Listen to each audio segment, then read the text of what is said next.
আসসালামু আলাইকুম প্রিয় দর্শক, অন্য মঞ্চের আলাপচারিতায় আপনাদের সকলকে আমন্ত্রণ জানাচ্ছি। দূতাবাসের কর্মীদের পরিবারকে, তাদের সমস্ত কর্মীর পরিবারদের 72 ঘন্টার মধ্যে দেশে চলে আসার নির্দেশ দিয়েছিল ভারত সরকার। কিন্তু সেই নির্দেশ দেওয়ার পর 72 ঘন্টার সময়ের অনেক আগেই, মানে নির্দেশ দেওয়ার প্রায় সঙ্গে সঙ্গেই 12 ঘন্টার মধ্যে বিশেষ বিমান পাঠিয়ে তাদের দেশে ফিরিয়ে আনলো ভারত। এটাকে নিশ্চয়ই তাড়াহুড়ো বলা যায়। কেন এই তাড়াহুড়ো? তাহলে কি প্রশ্ন ওঠেই যে ভারত কি অতি দ্রুত কিছু একটা বড় ব্যবস্থা নিতে চলেছে বাংলাদেশে? আরো স্পষ্টভাবে বললে, কোনো সামরিক অভিযানের কথা ভাবছে বাংলাদেশে? কেন, পরিস্থিতি কোথায় দাঁড়িয়ে, সেই বিষয় নিয়ে দু চার কথা। দেশীয় ও আন্তর্জাতিক বিশেষজ্ঞরা কেউ কেউ বলছেন, জালিয়াতি করে জামাত ভোটে জিতে ক্ষমতায় আসুক, এটা চায় না ভারত। ওদিকে চিকেন স্নেক পর্যবেক্ষণ করে এসেছে ঢাকার চীনা রাষ্ট্রদূত। এটাও ঘোর অপছন্দ ভারতের। তাই আগামী কয়েকদিনের মধ্যে যুদ্ধ বাঁধবে এমন চিন্তা যে শুধু বাংলাদেশ বা ভারতে নয়, এই দুশ্চিন্তা কিন্তু আন্তর্জাতিক দুনিয়া জুড়ে। এখনকার প্রতিবেদন এই বিষয়টি নিয়ে। কূটনীতিতে যখন কোনো দেশ তাদের দূতাবাসের কর্মীদের 72 ঘন্টার মধ্যে নোটিশ দিয়ে 72 ঘন্টার নোটিশ দিয়ে মাত্র 12 ঘন্টার মধ্যে বিশেষ বিমানে করে সরিয়ে নিয়ে আসে, তখন সেটাকে আন্তর্জাতিক কূটনীতির ভাষায় বলা হয় নন কমব্যাট্যান্ট ইভাকুয়েশন অপারেশন বা NEO। এর প্রাথমিক ধাপ এইটাই, নন কমব্যাট্যান্ট, অর্থাৎ যুদ্ধ শুরু এখনো হয়নি, ঠিক তার আগের পরিস্থিতি। এটা সাধারণ কোনো ঘটনা নয়, এটা মূলত চরম নিরাপত্তার অভাব বা বড় কোনো সংঘাতের আশঙ্কার সংকেত। বিষয়টি নিয়ে একটু গভীর বিশ্লেষণে আসি। কূটনীতিকদের পরিবার স্থানান্তর, এটা কি যুদ্ধের পদধ্বনি? সাধারণত যুদ্ধ শুরুর আগে গতকাল আমার এই বিষয়ে যে এপিসোড করেছি সেখানে উদাহরণ দিয়ে বলেছি যে পৃথিবীর কোথায় কোথায় এমন জিনিস ঘটেছে। সেটা হচ্ছে যুদ্ধ শুরুর আগে বা বড় ধরনের গৃহযুদ্ধের আশঙ্কায় কোনো দেশ তার নাগরিকদের সরিয়ে নেয় যখন, তখন এরকম ঘটনা ঘটে। ভারত সম্ভবত মনে করছে বাংলাদেশে ভারতীয় মিশনগুলোর ওপর বড় ধরনের কোনো হামলার আশঙ্কা আছে, অথবা বাংলাদেশের তরফ থেকে সীমান্তে হাঙ্গামার আশঙ্কা আছে, এবং তেমনটা হলে পাল্টা ঝাঁপিয়ে পড়বে ভারত, অর্থাৎ যুদ্ধ। অথবা আইন শৃঙ্খলা পরিস্থিতির এমন অবনতি হতে পারে যেখানে সাধারণ নাগরিকদের নিরাপত্তা দেয়া বর্তমান সরকারের পক্ষে সম্ভব নয়, অর্থাৎ গৃহযুদ্ধের পরিস্থিতি। প্রায় 1.5 বছর, তাই অনেক কামড় খাওয়ার পর বাংলাদেশের কাছ থেকে ভারত বুঝেছে আর অপেক্ষা নয়, এবার নামতেই হবে। এরই মধ্যে আরও একটা বিশেষ কারণ ঘটেছে যেটা সাধারণভাবে কেউ গুরুত্ব দিচ্ছেন না, কারণ খুব একটা আলোচনা কোথাও নেই সেটা নিয়ে। বিষয়টা হলো চিকেন স্নেক এবং ঢাকার চীনা রাষ্ট্রদূতের সেখানে পরিদর্শন করা নিয়ে। ভারতের সবচেয়ে একটা আশঙ্কার কথা হলো জায়গা হলো চিকেন স্নেক বা শিলিগুড়ি করিডর। ভারতের উত্তর পূর্বাঞ্চলের রাজ্যগুলো 7 সিস্টার্স, তার সাথে মূল ভূখণ্ডের একমাত্র সংযোগের পথ হচ্ছে এটি। বাংলাদেশের কোনো কূটনীতিক বা চীনা প্রতিনিধিদের এই করিডরের কাছে, খুব কাছে যাওয়াটা দিল্লির জন্য রেড লাইন অতিক্রম করার সমান। ভারত মনে করে চীন যদি বাংলাদেশের মাধ্যমে এই করিডোরের ওপর নজরদারির সুযোগ পায়, যেটা ওই তিস্তা প্রকল্প দিয়ে সুযোগ নেওয়ার চেষ্টা করছে চীন, তবে যুদ্ধের সময় ভারত তার উত্তর পূর্বাঞ্চল থেকে বিচ্ছিন্ন হয়ে যেতে পারে।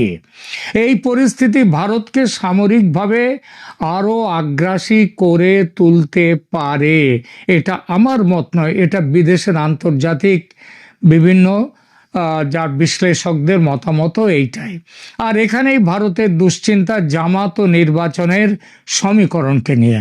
ভারতের পররাষ্ট্রনীতির একটি দীর্ঘস্থায়ী ভিত্তি হলো বাংলাদেশে একটি ভারত বান্ধব ও ধর্মনিরপেক্ষ সরকার থাকা। 12ই ফেব্রুয়ারি যদি আদৌ ভোট হয়, তবে সে ভোট কেমন হবে তার রিপোর্ট ভারতের হাতে এসে গেছে।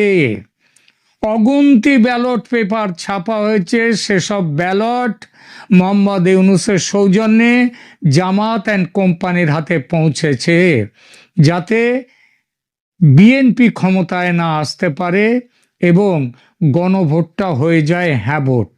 হ্যাঁ ভোট যাতে জিতে যায়। বিশেষজ্ঞরা বলছেন, ভারত যদি নিশ্চিত হয় যে নির্বাচনে জালিয়াতি হচ্ছে এবং এমন কোনো শক্তি যেমন জামাত ক্ষমতায় আসছে যারা ভারতের জাতীয় নিরাপত্তার জন্য হুমকি, তবে ভারত চুপ করে থাকবে না। ভারতকে যুদ্ধে নামতেই হবে। এই নামাটা সরাসরি যুদ্ধের জায়গায় পৌঁছে গেছে ধরে নেওয়া যায়।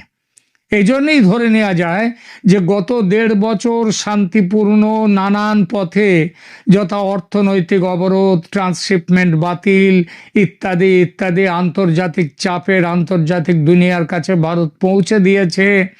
বাংলাদেশের অবস্থা, সীমান্তে কঠোর কড়াকড়ির পথ বেছে নিয়েছে ভারত, কিন্তু এত সব করেও প্রত্যাশিত ফল মেলেনি।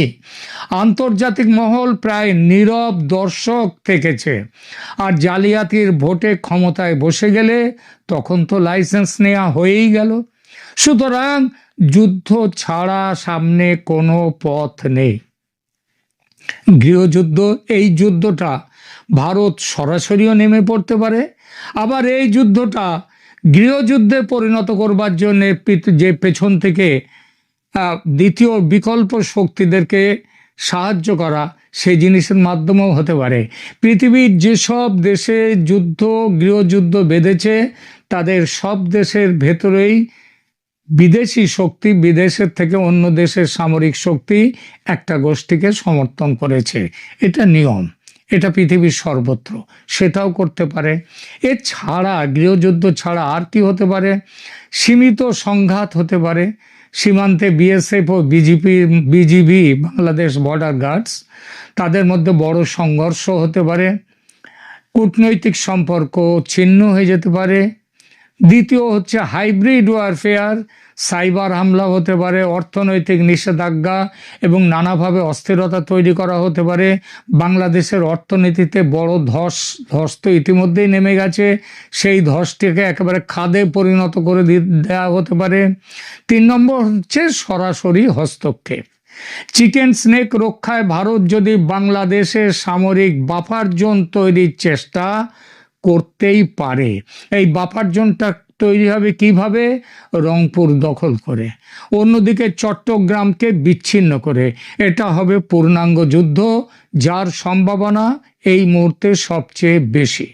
প্রশ্ন ওঠে, ভারত একক সিদ্ধান্তে এত বড় কোনো পদক্ষেপ নেবে কি বর্তমান দুনিয়ায়, নাকি আমেরিকা বা রাশিয়ার সাথে আলোচনা করে একটা রিজিওনাল স্ট্যাবিলিটি বা আঞ্চলিক স্থিতিশীলতার নাম করে যুদ্ধে নামবে? রাশিয়া, দেখুন, রাশিয়া হচ্ছে ভারতের অল ওয়েদার ফ্রেন্ড। পুতিনের সঙ্গে আলোচনা হয়েই গেছে ভারতের, কিন্তু ট্রাম্পের সঙ্গে এই মুহূর্তে যা সম্পর্ক, তাতে আমেরিকার অ্যাপ্রুভাল নিয়ে লড়াইয়ে নামার কথা ভারত চিন্তাও করে না। জেনে নিন, ভারত কথাও বলেনি, পুতিনের সাথে কিন্তু কথা হয়েছে। তবে চীনের বেল্ট অ্যান্ড রোড প্রকল্প বাংলাদেশে চীনা অস্ত্রের বড়সড় ভান্ডার ও বাজার চীনকে বাংলাদেশের পাশে দাঁড় করাতে পারে, প্রত্যক্ষভাবে নয় পরোক্ষভাবে। এবং চীনের সরাসরি সম্পৃক্ততা পুরো বিষয়টিকে দক্ষিণ এশিয়াকে একটি মহাযুদ্ধের দিকে ঠেলে দিতেও পারে। ভারত কর্তৃক বাংলাদেশ থেকে তাদের কূটনীতিকদের পরিবারকে জরুরি ভিত্তিতে প্রত্যাহার করা এবং বিশেষ বিমানে তড়িঘড়ি ফিরিয়ে নিয়ে আসার ঘটনাটা আন্তর্জাতিক মহলে বেশ চাঞ্চল্যের সৃষ্টি করেছে। আজ 22শে জানুয়ারি 2026 প্রেক্ষাপটে বিভিন্ন দেশের প্রতিক্রিয়া এবং এই পরিস্থিতির আন্তর্জাতিক গুরুত্ব নিচে দু চার সম্পর্কে কথা বলছি। যেমন জাতিসংঘের উদ্বেগ। জাতিসংঘের মহাসচিব অ্যান্টনিও গুতেরেস তার মুখপাত্র স্টিফেন ডুজারিক এক বিবৃতিতে বাংলাদেশের চলমান অস্থিরতা এবং সংখ্যালঘু সম্প্রদায়ের উপর হামলার খবরে গভীর উদ্বেগ প্রকাশ করেছেন। এই গভীর উদ্বেগ তারা অবশ্য অনেকদিন ধরেই প্রকাশ করছেন। জাতিসংঘ মূলত 12 ফেব্রুয়ারি আসন্ন নির্বাচনের আগে শান্তিপূর্ণ অন্তর্ভুক্তিমূলক পরিবেশ, অন্তর্ভুক্তিমূলক নির্বাচন নয়, অন্তর্ভুক্তিমূলক পরিবেশ, সেইটা রাখার জন্যে, বজায় রাখার জন্যে আহ্বান জানিয়েছে। ভারতের এরপরে আরো বলেছে কি, ভারতের এই চূড়ান্ত পদক্ষেপকে মানে কর্মীদের পরিবারদের ফিরিয়ে নিয়ে আসার ব্যাপারটাকে জাতিসংঘ মনে করছে এটা একটা চূড়ান্ত পদক্ষেপ এবং জাতিসংঘ এটিকে চরম সতর্ক সংকেত হিসেবে দেখছে। বোঝা গেল? যা দক্ষিণ এশিয়ায় আঞ্চলিক অস্থিরতা বাড়াতে পারে।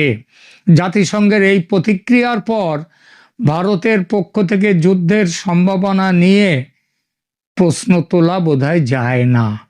যুক্তরাষ্ট্র কি বলছে? মার্কিন পররাষ্ট্র দপ্তর এক বিশেষ ব্রিফিংয়ে জানিয়েছে যে তারা পরিস্থিতির উপর নজর রাখছেন। মার্কিন মুখপাত্র ম্যাথিউ মিলার ভারত ও বাংলাদেশ দুই পক্ষকে তাদের মতভেদ আলোচনার মাধ্যমে মেটানোর পরামর্শ দিয়েছেন, কিন্তু ভারত তো বলেছে এই অনির্বাচিত অবৈধ সরকারের সঙ্গে তারা আলোচনায় বসবে না। আলোচনায় বসতে গেলে নির্বাচিত সরকার বসতে হবে, কিন্তু সেই নির্বাচন যদি আবার জালিয়াতির নির্বাচন হয় ভারত তো সেটাকে গ্রহণ করবে না। ট্রাম্প প্রশাসনের পক্ষ থেকে জানানো হয়েছে যে বাংলাদেশে কোনোভাবেই উগ্রপন্থার বিস্তার তারা সমর্থন করবে না। তবে আবার একই সঙ্গে এটাও বলা হয়েছে তারা বাংলাদেশের আসন্ন নির্বাচনে কোনো বাহ্যিক সামরিক হস্তক্ষেপের বিপক্ষে। বুঝতেই পাচ্ছেন আমেরিকা কি জিনিস, ধরি মাছ না ছুঁই পানি। তারা বাংলাদেশের এই নির্বাচনকে, তার মানে ওই অন্তর্ভুক্তিমূলক নির্বাচন চাই, ওসব কথার কথা, ওসব না। তারাই, আমি বারবার বলেছি আমার পূর্ববর্তী সব ভিডিওতে যে এত সাহস ইউনূস কিভাবে পায় যদি আমেরিকা তাকে পরিষ্কার না করে দেয়? এত সাহস পায় কি করে ইউনূস? তার কারণ হচ্ছে আমেরিকা নিজেই মুখে এক মনে আর এক, এবং সেটা বুঝিয়ে দিয়েছে তারা ইউনূসকে। চীন প্রকাশ্যে জানিয়েছে যে তারা বাংলাদেশের গণতান্ত্রিক উত্তরণ এবং বর্তমান অন্তর্বর্তীকালীন সরকারের সব কাজকে সমর্থন করে। তিস্তা প্রকল্প এবং লালমনিরহাট বিমানবন্দরের আধুনিকীকরণে চীনের সম্ভাব্য সম্পৃক্ততা দিল্লির জন্য উদ্বেগের কারণ। আন্তর্জাতিক বিশ্লেষকরা মনে করছেন চীন এই সুযোগে ভারতের সীমান্তে তাদের প্রভাব বাড়াতে চাইছে, যা ভারতকে আরো কঠোর অবস্থানে যেতে বাধ্য করেছে। ভারত পরিষ্কারভাবে আলোচনা করে তাকে পাশে নিয়ে এগিয়ে চলেছে, সে হচ্ছে রাশিয়া। রাশিয়ার পুতিনের সঙ্গে গত 20 জানুয়ারি সন্ধ্যাতেই ফোনে কথা হয়েছে নরেন্দ্র মোদীর। ভারত যে ব্যবস্থাই নিক বাংলাদেশে, রাশিয়ার তাতে পূর্ণ সমর্থন। নরেন্দ্র মোদীকে যারা চেনেন তারা জানেন ভারতের স্বার্থ রক্ষায় নিজের বিচার বুদ্ধিকে তিনি সবচেয়ে গুরুত্ব দেন। ট্যারিফ প্রসঙ্গে ট্রাম্পকে সেটা তিনি ভালোভাবেই বুঝিয়ে দিচ্ছেন, সেটা যার জন্য ট্রাম্প এখন হাত জোড় করে ভারতের কাছে বলছে যে ডাল রপ্তানিতে তোমরা যে আমাদের ওপরে নিষেধাজ্ঞা, আমাদের ট্যারিফ যেটা বাড়িয়েছো সেটা কম করে দাও। এসো বাবা পথে। ভারত আনুষ্ঠানিকভাবে বাংলাদেশকে এখন নন ফ্যামিলি পোস্টিং হিসেবে ঘোষণা করেছে। এটা অত্যন্ত কঠোর একটি কূটনৈতিক ব্যবস্থা, যা সাধারণত যুদ্ধের কিনারায় দাঁড়িয়ে থাকা দেশ তাদের ক্ষেত্রে প্রয়োগ করা হয়। এর মানে হলো ভারত মনে করছে তাদের কর্মকর্তাদের পরিবারকে বাংলাদেশে রাখা আর নিরাপদ নয়, সরিয়ে নিয়ে এসো। আন্তর্জাতিক গণমাধ্যম যেমন রয়টার্স, আল জাজিরা এরা বিষয়টিকে ভারতের পক্ষ থেকে বাংলাদেশের প্রতি একটি ভয়ঙ্কর অনাস্থার প্রকাশ হিসেবে বর্ণনা করেছে। যুদ্ধের সম্ভাবনা নিয়ে বিশেষজ্ঞদের মতামত একটাই, যে মোটামুটি যে কোল্ড ওয়ার বা যুদ্ধ যেটা ভারত এবং বাংলাদেশে শুরু হয়েছিল আজ থেকে 1.5 বছর আগে, সেই স্নায়ুযুদ্ধ বা কোল্ড ওয়ার এখন শেষ হয়ে গেছে। কোল্ড ওয়ার থেকে হট ওয়ার হওয়ার সময় সমাগত। এর জন্য ভারতীয় সেনাবাহিনী তাদের উত্তর পূর্বাঞ্চল সীমান্তে সর্বোচ্চ সতর্কতায় রয়েছে। আন্তর্জাতিক লবিস্টদের মতে যদি ভারত প্রমাণ পায়, এবং সে প্রমাণ পেয়ে গেছে ইতিমধ্যে, তার জন্যই তো এগিয়ে এসছে, এখন আর 12 ফেব্রুয়ারি পর্যন্ত অপেক্ষা করবে না। সুতরাং ভারত যে প্রমাণ পেয়েছে যে নির্বাচন জালিয়াতি হচ্ছে এবং চিকেন স্নেকের নিরাপত্তা বিপন্ন করার জন্য বাংলাদেশে চীন পাকাপাকিভাবে দাঁড়াতে আসছে, তাহলে ভারত সামরিক অভিযানের কথা ভেবে নিয়েই এগিয়ে চলবে। ভারতের পক্ষ থেকে এভাবে 12 ঘন্টার মধ্যে বিশেষ বিমান পাঠিয়ে নাগরিকদের সরিয়ে নেওয়া প্রমাণ করে যে দিল্লির কাছে এমন কোনো গোয়েন্দা তথ্য আছে যা অত্যন্ত ভয়াবহ। এটি কেবল নির্বাচন কেন্দ্রিক অস্থিরতা নয়, এর গভীরে বড় কোনো আঞ্চলিক ভূ রাজনীতির লড়াইও লুকিয়ে থাকতে পারে। তবে নির্বাচন এইগুলো সবগুলোই এক সুতোয় বাঁধা।